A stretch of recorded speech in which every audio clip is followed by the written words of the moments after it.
एक गांव में एक प्यारी सी दादी अम्मा रहती थी। उनका नाम सब मोहब्बत से दादी जान पुकारते थे। दादी बहुत गरीब थी मगर दिल की अमीर थी।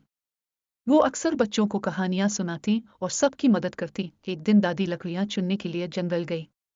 अचानक उन्हें एक पुराना सा संदूक नजर आया। जब उन्होंने इसे खोला तो अंदर एक चमकता हुआ सुनहरी घड़ा था। घड़े पर अजीब और गरीब नक्श बने हुए थे। दादी ने हैरत से कहा, या अल्लाह, ये कैसा खूबसूरत घड़ा है।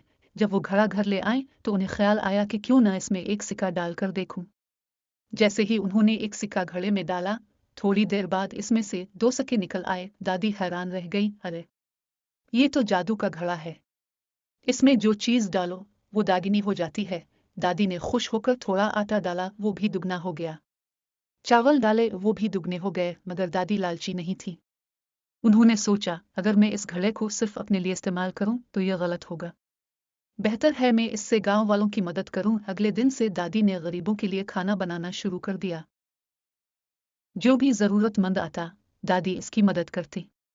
पूरे गांव में खुशहाली आ गई। लेकिन एक लालची आदमी को इस घड़े का राज पता चल गया। इसने रात को घड़ा चुराने की कोशिश की।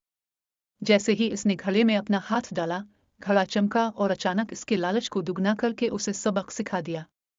वो आदमी डर कर भाग गया और तौबा कर ली। कुछ दिन बाद घड़ा अचानक गायब हो गया।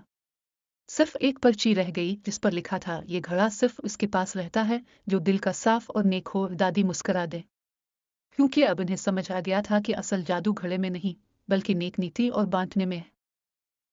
सबक: दौलत से ज्यादा कीमती चीज नेकी और सखावत है।